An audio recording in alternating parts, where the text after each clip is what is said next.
Coronavirus, la pandemia. ¿Cuáles son los síntomas? ¿Cómo se transmite? ¿Qué puedo hacer para protegerme y prevenir la propagación de la enfermedad? Nuevo padecimiento que ha encendido las alarmas de los sistemas de salud. Coronavirus, la pandemia. Qué gusto saludarlo de nueva cuenta en esta emisión de Coronavirus, la pandemia.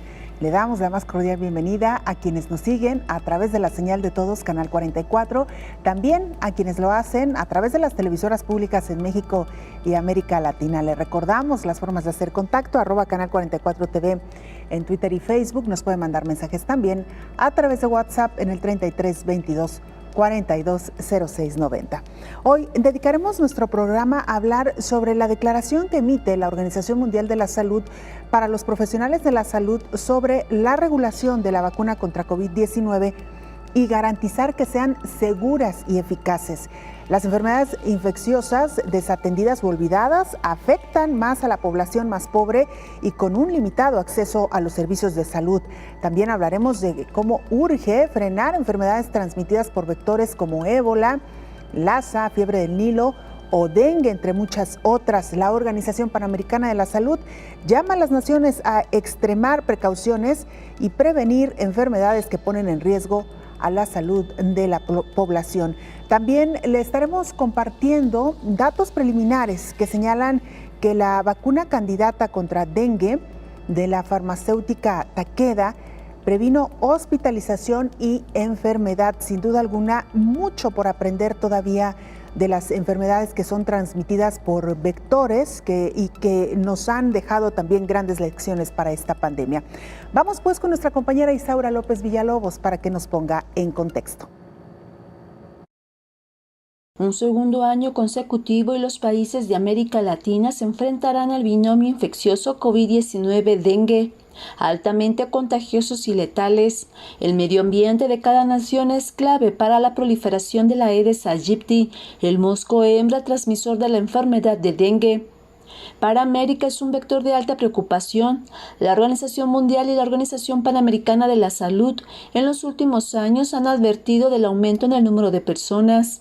Un año antes de la pandemia, el dengue fue una de las principales causas de consulta por fiebre y dolor en las articulaciones.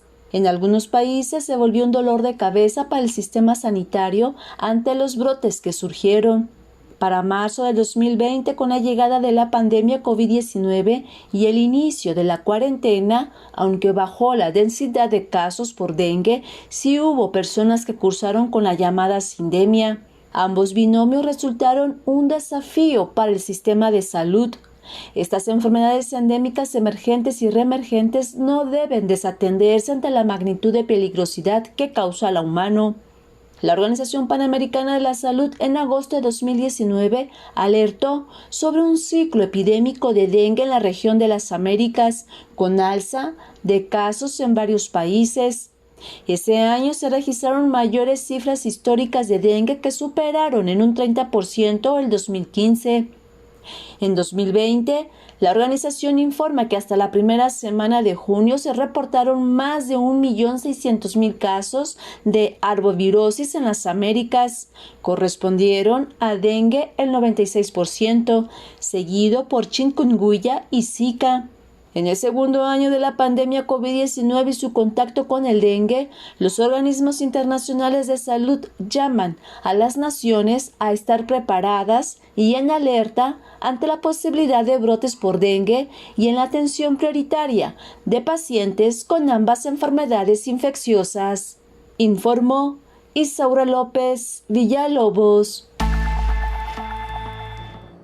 ¿Cómo va la pandemia en el mundo? La Organización Mundial de la Salud presenta su informe diario y es nuestra compañera Verónica López, corresponsal de la agencia EFE, quien nos da los detalles. Verónica, qué gusto escucharte. Adelante con la información. Hola, ¿qué tal? Buenos días, Belén. Buenos días a todo el auditorio de Canal 44.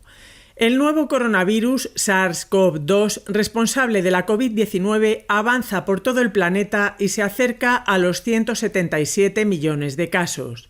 De ellos, 3,8 millones han fallecido. La solución está en la vacunación.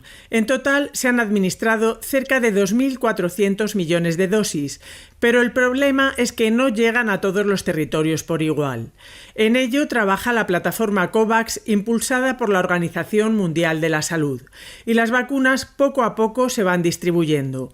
Con este mecanismo, Honduras ha recibido el primer cargamento de vacunas de Pfizer, 105.000 dosis que forman parte de un lote de 213.000 que terminarán de llegar la semana próxima.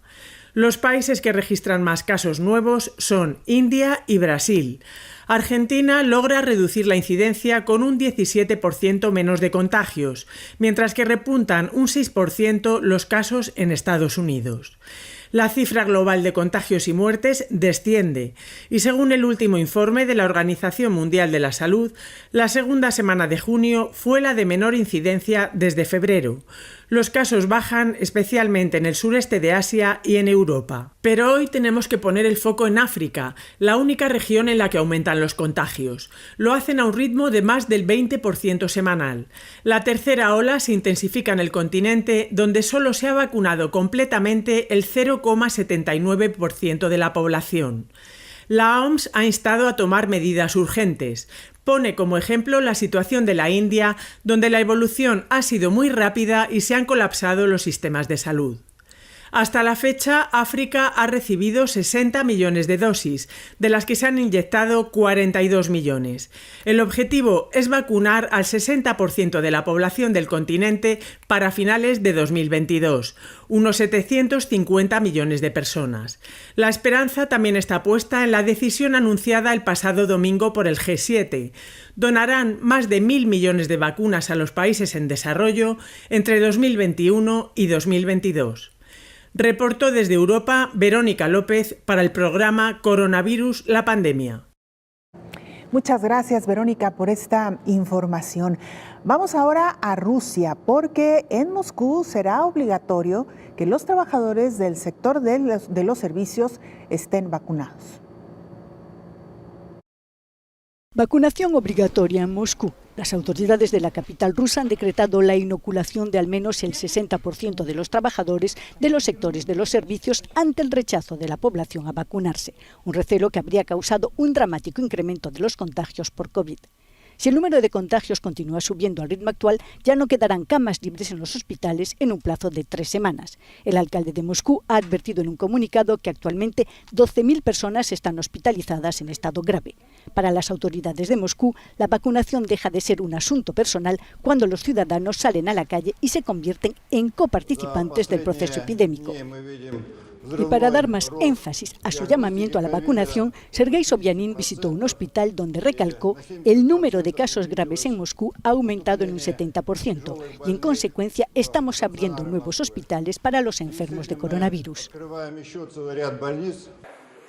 En la actualidad, poco más del 13% de la población ha recibido al menos un componente de los 3 preparados anti-COVID rusos, siendo el más conocido el Sputnik V.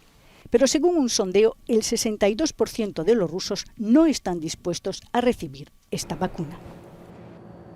Bueno, pues ahí tiene usted esta información y cómo se está recibiendo la noticia. Ecuador alista el retorno progresivo a clases presenciales. El presidente de Ecuador, Guillermo Lasso, encargó el miércoles al Ministerio de Educación el diseño e implementación en el menor tiempo posible de un plan de retorno progresivo a clases presenciales en el país, las cuales están suspendidas desde hace más de un año debido a la enfermedad del nuevo coronavirus COVID-19. Se encarga al Ministerio de Educación el diseño de un plan para el retorno paulatino, voluntario y progresivo a las aulas de los colegios en cada parroquia del país. El mandatario agregó que las aulas representan después del hogar y de la familia el primer momento de la vida donde socializamos, al destacar la importancia de retornar a las clases presenciales. Cada día que un niño no va a la escuela, que un joven no va al colegio, es un día perdido para este país. No podemos seguir permitiendo que crezcan con vacíos. Deben reencontrarse entre ellos, con sus maestros, pero sobre todo con el conocimiento y la creatividad. La ministra de Educación, María Brown, dijo en el mismo acto que ya se trabaja en el plan de retorno a las aulas y anunció que se solicitará al Comité Nacional de Operaciones de Emergencia, que maneja la crisis sanitaria en el país, que autorice volver a las aulas a las instituciones educativas que cuentan con un plan piloto aprobado. Una información de la oficina en Quito, Ecuador, Noticias Xinhua. Bueno, lo que hemos dicho en otras ocasiones, se debe de tener mucho cuidado y mucha precaución al momento de tomar este tipo de decisiones. El retorno presencial a las aulas, hemos visto ya como en otros países, en otras ciudades, han tenido que volver a cerrar las escuelas debido a que se han registrado algunos brotes. Veremos qué sucede en el caso de Ecuador. Y mire, en Indonesia está funcionando un método que están utilizando para el combate al dengue. El Programa Mundial del Mosquito utiliza una bacteria natural llamada Wolbachia para reducir la capacidad de los vectores para transmitir el virus entre las personas. Para medir la eficacia de este método con Wolbachia, el Programa Mundial del Mosquito llevó a cabo un ensayo controlado aleatorio en un área de 26 kilómetros en la ciudad de Yogyakarta, Indonesia. Yogyakarta se ha clasificado regularmente entre las 10 principales provincias de Indonesia en cuanto a la incidencia anual de dengue durante las últimas 3 décadas. Ninguna de las medidas de control utilizadas en el pasado había mostrado nada parecido a este tipo de efectividad, pero este ensayo demostró el 77% de reducción en la incidencia de dengue y 86% de baja en hospitalizaciones por esta enfermedad. En colaboración con la comunidad, el sitio de estudio se subdividió en 24 grupos, cada uno con un área de aproximadamente 1 kilómetro cuadrado. Entre estos 24 grupos, 12 fueron seleccionados al azar para recibir liberaciones de mosquitos con Wolbachia. Los otros 12 permanecieron sin tratar. El objetivo del estudio fue determinar si las liberaciones de mosquitos Aedes aegypti portadores de Wolbachia conducen a una menor incidencia de dengue en las áreas tratadas en comparación con las áreas no tratadas. La eficacia de la Wolbachia se calculó comparando la distribución de 5.921 pacientes con prueba negativa entre las zonas del estudio tratadas y no tratadas, con la distribución de 385 casos confirmados de dengue. Los pacientes con prueba negativa se ubicaron en toda el área de estudio, mientras que los casos de dengue ocurrieron predominantemente en las áreas no tratadas con Wolbachia, informó Elizabeth Ortiz.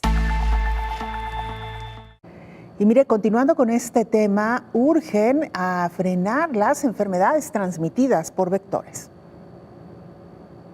En una conversación organizada por la Fundación Ramón Areces en España, el subdirector general del Instituto de Salud Carlos III, Manuel Cuenca Estrella, alertó que lo que ha pasado con la COVID-19 puede suceder con otros virus y por ello es fundamental que se conozca bien para poder enfrentarse a estas amenazas de forma eficaz. Recordó que hay una preocupación latente por otros patógenos peligrosos que hay que frenar como el ébola, Crimea-Congo, Lassa, fiebre del Nilo o Marburg, todas ellas enfermedades transmitidas por vectores, y otras respiratorias como la gripe aviar o porcina en sus múltiples variantes. Recordó que los epidemiólogos del mundo ya esperaban una pandemia como esta y se tuvo sus avisos con el SARS-1, la gripe aviar y el brote del ébola. Los especialistas pusieron de ejemplo el brote de ébola de los años 2014-2015, que pudo controlarse y no produjo ningún caso secundario. Sin embargo, ha vuelto a resurgir durante el 2020 y 2021. También ha llamado la atención sobre el dengue, en expansión, que produce 390 millones de infecciones al año, de los que 500.000 llegan a ser graves, con una mortalidad en esos últimos casos del 2.5%. Otro de estos patógenos sobre los que hay que estar atentos y que está de actualidad es el virus del Nilo Occidental, transmitido en este caso por el mosquito común. Solo el 20% de los infectados desarrolla la llamada fiebre del Nilo y el resto es asintomático, informó Rocío López Fonseca. Tiempo ya de hacer una muy breve pausa. Regresamos con más información.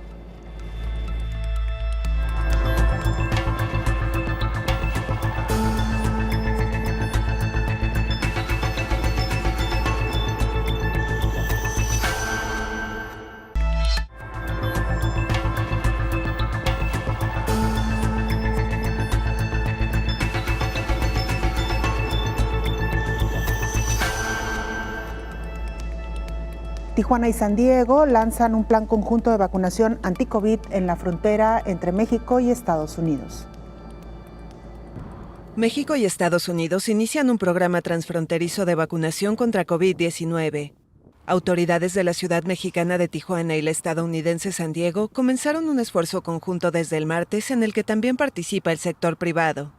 10,000 trabajadores de maquiladoras del estado de Baja California serán inmunizados con el objetivo de igualar los porcentajes de vacunación en la frontera, especialmente entre ciudades que tienen conectividad como en este caso. Estados Unidos lleva una clara ventaja a México en el proceso de vacunación. Diariamente se inoculará a 1,500 trabajadores durante 7 días no consecutivos en una clínica móvil provista por la UC San Diego Health, centro médico de la Universidad de California. Según indicó el martes la Cancillería de México, el plan surgió de acuerdos entre instancias locales y no de gobiernos nacionales. En caso de que funcione, podría ser replicado en toda la frontera. La iniciativa es patrocinada por una coalición de 6 compañías subsidiarias de Estados Unidos que operan en Tijuana, de acuerdo con un comunicado del Consulado Mexicano de San Diego y autoridades del condado. Las vacunas utilizadas serán de Johnson & Johnson de dosis única, proporcionadas por el estado de California a pedido del condado de San Diego. El 50% de los adultos estadounidenses han recibido al menos una dosis de la vacuna contra COVID-19. En México, de 126 millones de habitantes, poco menos de 12 millones han sido inoculados y 6.700.000 cuentan con medio esquema de vacunación. Ambos países están entre los más golpeados del mundo por la pandemia en números absolutos. Bien, pues ahí está también esta información. Hay que recordar que México destinó precisamente 1 millón de las vacunas de Johnson & Johnson, un donativo que recibió de Estados Unidos, para inmunizar a los habitantes de la frontera norte con el objetivo de que se reactive la economía. Desde hace meses que esta población está pidiendo la reapertura de la frontera con Estados Unidos. Parece que esta podría ser, digamos, una buena herramienta para regresar a una mediana normalidad. Por lo pronto, todos los habitantes mayores de 18 años de estos municipios fronterizos serán inmunizados con este biológico de Johnson & Johnson. Y mire, Tofacitinib es el fármaco para artritis que ha dado resultados positivos en un ensayo clínico de pacientes hospitalizados con COVID. Según un artículo publicado en la revista New England Journal of Medicine, el Tofacitinib, que se toma por vía oral y se vende bajo la marca Xeljanz, entre otras, se probó en un ensayo con 289 pacientes hospitalizados por COVID grave en 15 localidades de Brasil. La mitad recibió el fármaco, un comprimido de 10 miligramos 2 veces al día, y cuidados estándar como los glucocorticoides, que frenan una respuesta inmunitaria hiperactiva, mientras que la otra mitad recibió el placebo y cuidados estándar. Después de 28 días, el 18.1% del grupo que recibió el Tofacitinib evolucionó hacia la insuficiencia respiratoria o la muerte, en comparación con el 29% del grupo del placebo. Esto representa una reducción del riesgo relativo estadísticamente significativa del 63%. La insuficiencia respiratoria se refiere a un paciente que requiere ventilación no invasiva a través de una máscara de oxígeno o que es intubado y conectado a un ventilador mecánico. Las muertes después de 28 días se produjeron en el 2.8% de los pacientes del grupo de Tofacitinib y el 5.5% de los del grupo del placebo. El Tofacitinib está aprobado en Estados Unidos para tratar afecciones como la artritis reumatoide, la artritis psoriásica y la colitis ulcerosa. Enhorabuena por estos avances, estos hallazgos. Hace falta todavía un medicamento exprofeso para tratar COVID-19. Vamos ahora a Guatemala. Nuestro compañero Javier Corleto, jefe de TV USAC, ahí en Guatemala, nos presenta el reporte. Javier, qué gusto escucharte. Adelante con la información. Saludos amigos de Iberoamérica. Este es el reporte de coronavirus, semana del 9 al 16 de junio del 2021. En Guatemala los datos son los siguientes: 273.330 casos acumulados, 248.316 recuperados, 17.279 casos activos y 8.500 fallecidos. De cada 20 pacientes que ingresan a la unidad de cuidados intensivos por COVID-19, uno sobrevive. Del 30 de marzo del 2020 al 5 de junio del 2021, cuando finalizó la última semana epidemiológica, se ha atendido a 13.145 personas. Pero de este total, en los últimos 5 meses, solo del 1 de enero al 5 de junio del 2021 se han atendido 6.871 personas. En la actualidad, 9 hospitales del país se encuentran por arriba del 100% de su ocupación en pacientes con coronavirus. Dentro de estos está el Hospital del Parque de la Industria, que ahora llega a 102% de su ocupación. El hospital tiene 215 camas para la atención de pacientes de cuidados moderados. 46 de estas son para cuidados intensivos. Sin embargo, esta área está por arriba del 100% de su ocupación. Y a esto se le suma que desde hace 3 meses esta cifra no desciende. Así está la situación hospitalaria de pacientes. Hospital de Amatitlán, 175% de su capacidad. Hospital San Juan de Dios, 157%. Hospital de Cobán, 150%. Hospital de Tecpan, 125%. Hospital de Villanueva, 123%. Hospital Roosevelt, 109%. Hospital Temporal del Parque de la Industria, 102%. Hospital de Chiquimula, 100%. Y Hospital de Salamá, 100%. Sin embargo, la unidad de cuidados moderados paulatinamente se ha ido convirtiendo en atención a pacientes graves, pues las personas están llegando cada vez más enfermas y su cuadro de salud ha empeorado rápidamente. Al inicio de la pandemia veíamos ingresar a pacientes mayores de arriba de 60 años y esto se ve reflejado en el porcentaje de esta población. Ahora tenemos personas más jóvenes, 29, 30, 31 años, que acuden a los servicios y ya vienen con síntomas graves. Los médicos han empezado a notar que los pacientes, incluso la población, está en negación y por ende piensan que la pandemia no existe o que ellos no se podrán contagiar. Un comportamiento natural del ser humano es la negación, que es creer que aunque veamos casos o veamos a nuestro vecino o a un familiar e incluso veamos a muchos de nuestros vecinos que se están contagiando, la negación hace creer que a nosotros no nos va a pasar o no nos vamos a contagiar. Y esto, cuando ocurre, es un impacto emocional muy grande para los pacientes. La Universidad de San Carlos de Guatemala continúa, al igual que otras instituciones del país, colaborando con el Ministerio de Salud Pública y el Instituto Guatemalteco de Seguridad Social en la vacunación para personas mayores de 50 años. Para Canal 44 y el programa Coronavirus La Pandemia, informó desde Ciudad de Guatemala Javier Corleto. No olvidemos cuidar los protocolos de seguridad. Lo decíamos ya al inicio de este espacio, otras enfermedades infecciosas continúan avanzando en el mundo, más allá del virus del SARS-CoV-2, más allá de la pandemia de COVID-19. Por supuesto que hay otros padecimientos que también requieren atención y uno de ellos es el dengue. Es por ello que la Organización Panamericana de la Salud ha estado muy al pendiente del reporte que ha recibido de diferentes países. Se calcula que más de 5.681 casos se han registrado recientemente.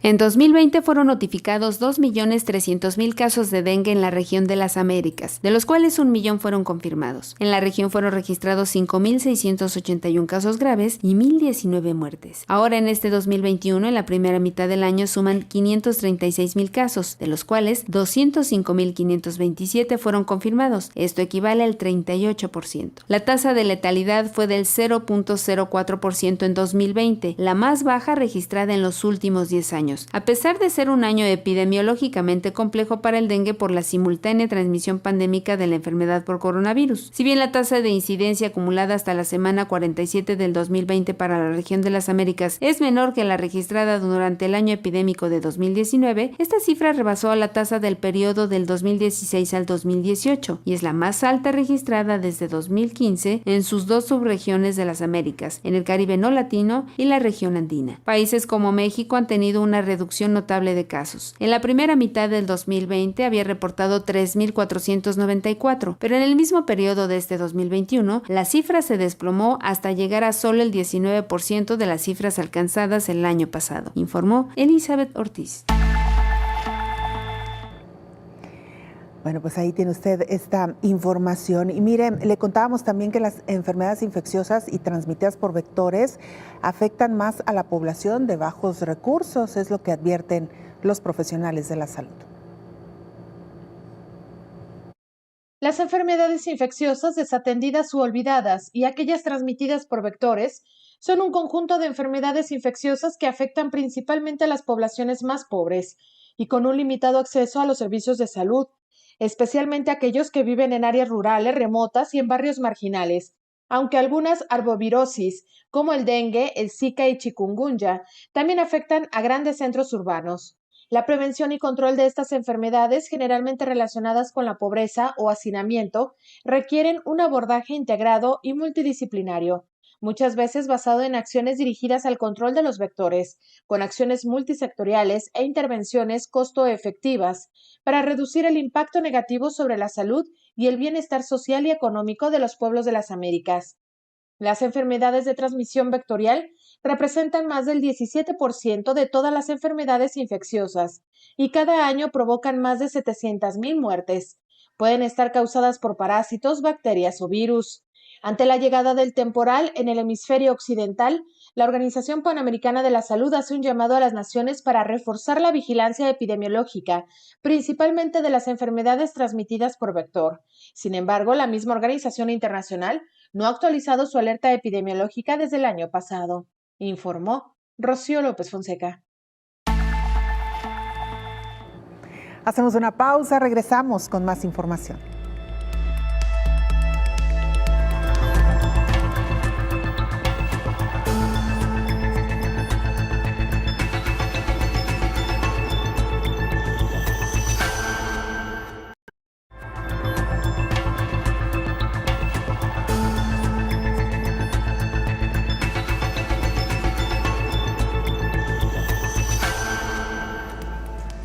Estamos de regreso en este programa especial y como siempre es un gusto dialogar, charlar en esta mesa de trabajo con el infectólogo Héctor Raúl Pérez Gómez. Doctor, ¿cómo le va? Hola Belén, buen día. Igualmente, doctor, me parece que es importantísimo traer a colación y poner sobre la mesa esta declaratoria de hace unos días, si no mal recuerdo, el 11 de junio, publicada por la Organización Mundial de la Salud, doctor, una declaratoria para que los profesionales de la salud expliquen de manera clara a las personas que se están vacunando, primero la importancia de vacunarse, por qué nos debemos de vacunar, y en segundo término, dejar muy claro, doctor, que estas vacunas, una vez autorizadas, es porque son seguras y eficaces, doctor. Sí, Belén. Mira, a nivel mundial ya se han aplicado alrededor de 1.700 millones de dosis de vacunas en todo el mundo, pero para cuando fueron autorizadas para uso masivo, ya habían transcurrido varios meses de estudios clínicos de fase 3 y efectivamente, tú lo dices con mucha puntualidad, en el momento en que las agencias regulatorias autorizan ese uso, ya se percataron de la seguridad y eficacia del biológico.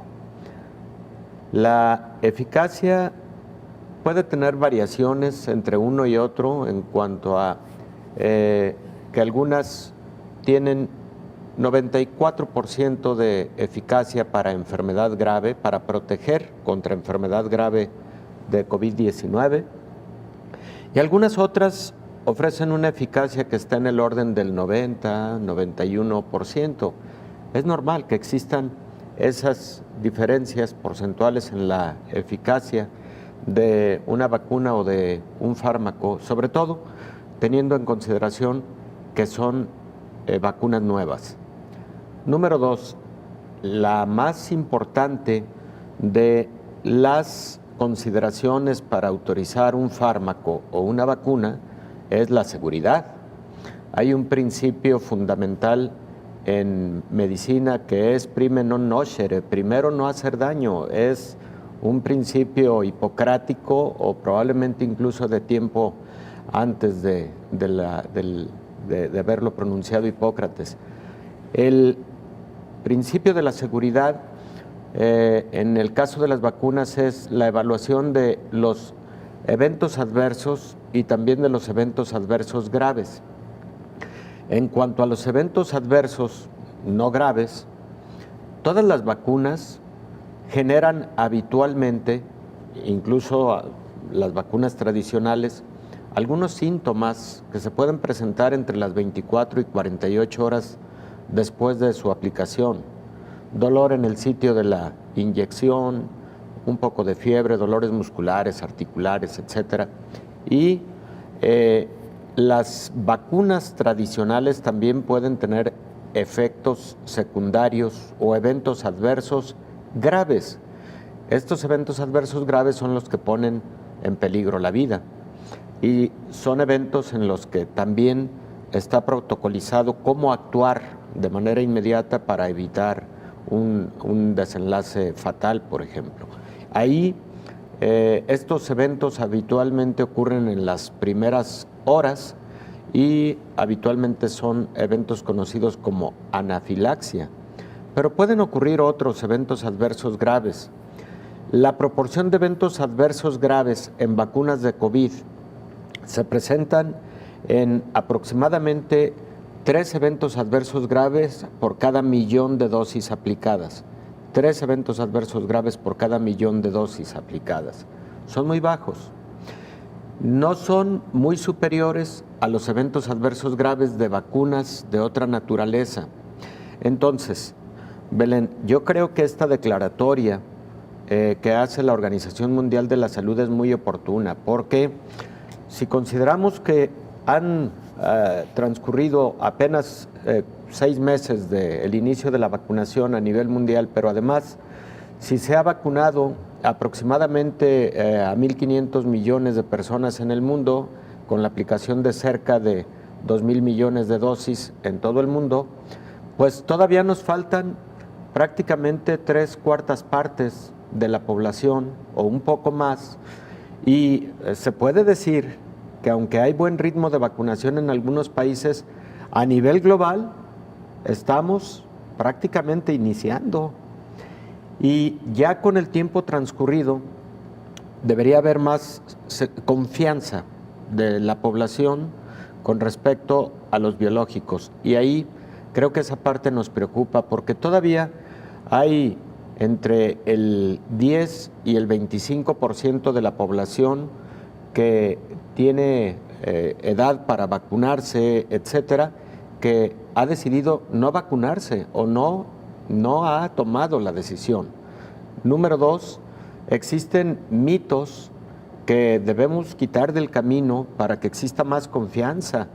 Desde el inicio se habló de que la estrategia de la vacunación llevaba implícito la modificación del código genético de los seres humanos o la aplicación de un chip para el control de nuestra información y nuestra vida, cosas de ese tamaño que, insisto, si estos mitos no los quitamos del camino, vamos a tener más lentitud en lograr los grandes objetivos de inmunidad del 80% de la población mundial para tener esa inmunidad global que tanto necesitamos para de una vez por todas lograr abatir la pandemia de COVID-19.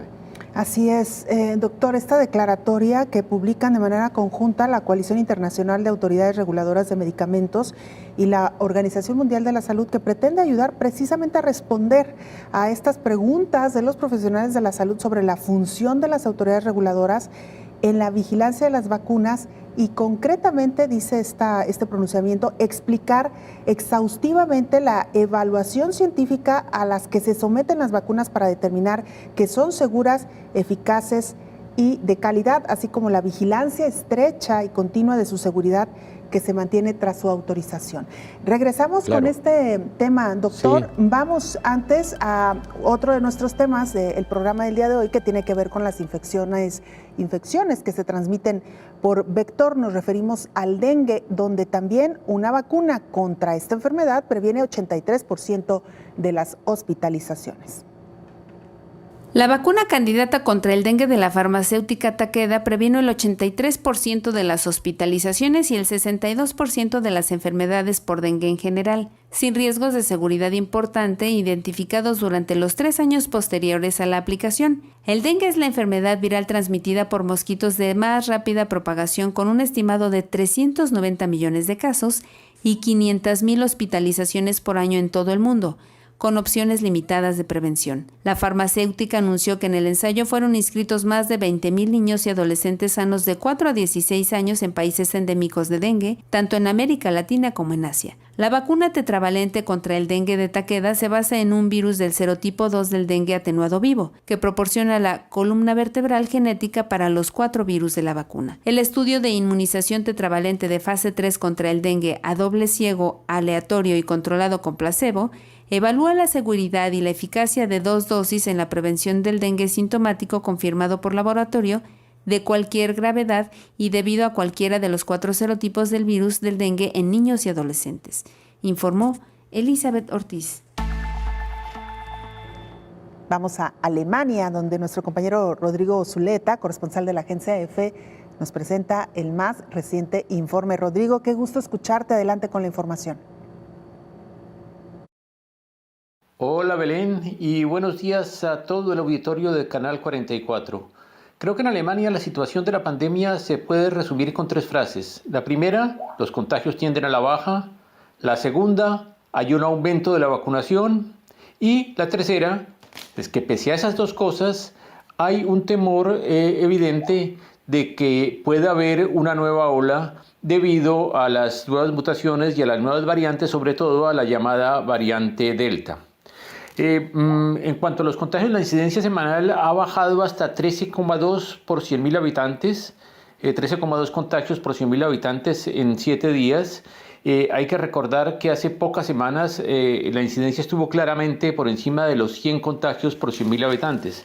Es decir, ha habido un gran progreso en esa materia que se debe a diversos factores. La campaña de vacunación ha tenido su efecto, pero también hubo una serie de medidas de precaución que se reintrodujeron y que ahora, en parte ante la baja de la incidencia, han venido levantándose. También es cierto, hay que decirlo, que el verano ha hecho su aporte, la gente está más al aire libre, menos en espacios cerrados, y entonces eso naturalmente disminuye el peligro de contagio. Un 26,8% de la población, un 26,8% de la población ya ha recibido las 2 dosis de una de las vacunas contra el coronavirus. Y el 48,7% ha recibido ya la primera dosis. Es decir, eso quiere decir que la campaña de educación hace avances importantes, pero todavía se está lejos de lo que se llama la inmunidad de rebaño. Lo cual quiere decir que las medidas de precaución tienen que seguir tomándose, sobre todo ante la presencia de mutantes y ante el peligro de que aparezcan nuevas mutantes. Ayer nada más hablaba yo con un médico y que me decía que la primera vacuna da un cierto grado de protección después de algunos días, pero no protege contra algunas mutantes. La segunda sí, después de algunos días, da una protección casi absoluta, pero existe todavía un margen de riesgo. Y decía también una cosa que yo creo que es muy importante, que el coronavirus es un virus con el cual tendremos que seguir viviendo porque ha entrado en la naturaleza, porque tiene la capacidad de alojarse también en animales. Entonces yo creo que tendremos que seguir tomando algunas medidas, entre otras habrá que haber seguramente una vacunación regular de 1 o 2 veces al año en los próximos años. Ahora, los contagios hoy fueron 1.455, hace una semana habían sido más de 3.000. Ahí también hay un avance en ese sentido. Ahora, sin embargo, lunes y martes habían estado por debajo de los 1.000, pero también es cierto que hay un efecto del fin de semana en donde se hacen menos tests y se reportan también menos contagios. El índice de reproducción de la enfermedad, R, está en 0,72, lo cual quiere decir que de cada 100 contagiados, contagian a otros 72. Eso quiere decir, al estar R por debajo de 1, sabemos que la pandemia empieza a reducir su eficacia. Ahora finalmente, recordemos, desde el comienzo de la pandemia ha habido en Alemania 3.717.625 casos confirmados de coronavirus, ha habido más de 90.000 muertos y 3.590.000 personas son considerados como recuperados, es decir, que han superado la enfermedad. Bueno, muchas gracias, un saludo después, saludos otra vez a los oyentes de Canal 44. Hasta luego, Belén. Así sí.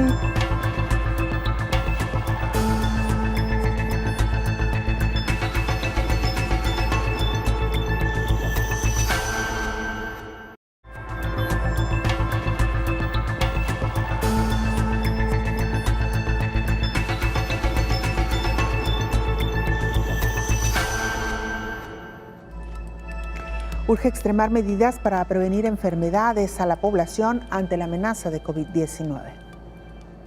La directora de la Organización Panamericana de la Salud, Carissa Etienne, llamó a las autoridades nacionales y locales de los países con riesgo por huracanes y fenómenos extremos asociados a estos a prepararse para la temporada de huracanes 2021. Advirtió que la COVID-19 y la probable devastación de los fuertes vientos e inundaciones a consecuencia de este tipo de eventos naturales hacen que la preparación sea aún más crítica que en años anteriores, y las consecuencias por enfermedades que traen también pueden poner en riesgo a las naciones. Se debe proteger a los países y territorios contra la doble amenaza de la COVID-19 durante la temporada de huracanes, señaló Carissa Etienne. Reiteró la importancia de asegurarse que los servicios de salud estén plenamente operativos para salvar vidas y proteger el bienestar de las poblaciones antes, durante y después de huracanes. También es vital garantizar que la atención de urgencias, la hospitalización, las camas de unidades de cuidados intensivos, los laboratorios y los centros de cuarentena y aislamiento estén protegidos y sean funcionales. Según las previsiones de la Administración Nacional Oceánica y Atmosférica de los Estados Unidos, se espera una probabilidad de 60% de actividad superior a la normal. Se anticipan entre 13 y 20 tormentas con nombre, de las cuales entre 6 y 10 podrían ser huracanes y de 3 a 5 huracanes importantes. La OPS trabaja con los países de América Latina y el Caribe para proporcionar suministros de emergencia y ayudar a asegurar instalaciones críticas. En las últimas semanas, la mayoría de los países de América Central han notificado aumentos en los casos de COVID-19 y muchos países y territorios del Caribe también han notificado repuntes, así como se han informado casos de dengue, zika y chikungunya, informó Rocío López Fonseca. Bueno, pues ahí está esta información de nuestra compañera Rocío López Fonseca. Doctor, regresamos a esta declaratoria que emitió la Organización Mundial de la Salud. Y usted lo decía antes de irnos a la pausa, la importancia de que las personas se informen a través de medios oficiales. Coronavirus, la pandemia, ha sido un espacio donde desde el principio hemos abordado esta enfermedad de manera seria con profesionales como usted, otros más que nos han apoyado, y decirle precisamente esto a la población, que hay mucha información que circula en Internet que solamente ha generado miedo, doctor, ante la aplicación de las vacunas. Sí, ha distraído mucho a la población. La infodemia ha hecho mucho daño durante la pandemia de COVID-19 y el caso más lamentable es el de las personas que, derivado de tanta información que escuchan y ven y que no es información de calidad, profundizan su temor, su desconfianza, y entonces menos acuden a recibir un biológico. Claro que la libertad en recibir un determinado tratamiento es parte de los derechos humanos, eso quede claro, pero me parece que si habiendo tenido la información completa, oportuna y de una buena fuente, de una fuente científica, académica, una determinada persona decide que no se vacunará, bueno, ya está en su derecho. Pero lo malo es que se sustenten esas decisiones en mitos, en mentiras. Frecuentemente están en la web esa cantidad de información.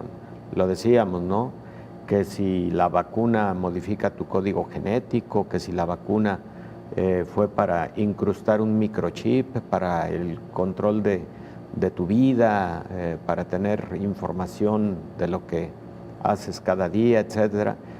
Todas esas cosas que se escuchan aquí y allá y que las personas a veces lo creen, a veces le dan crédito al asunto y eso desincentiva más el que puedan acudir a recibir un beneficio del tamaño que tiene una buena vacuna contra COVID-19. Doctor, el caso de los jóvenes, que sin duda alguna comienza ya a preocupar, porque justo nos estamos acercando a la vacunación de este sector de la población.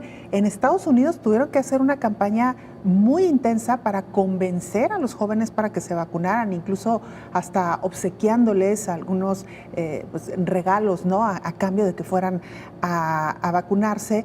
Y esto, y lo decía la propia Organización Mundial de la Salud, doctor, ante la idea con la que se quedaron los jóvenes de que ellos no enferman de manera grave de esta enfermedad.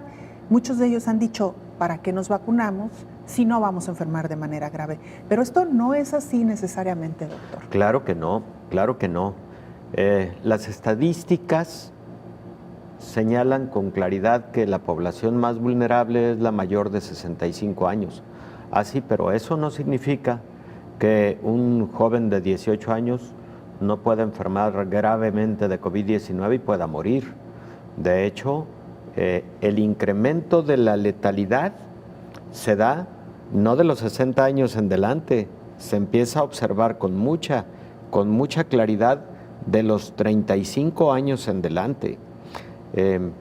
La mortalidad en jóvenes, por ejemplo, de entre 18 y 35 años es muy baja, eso queda claro, pero no hay exención del 100% en ese sentido.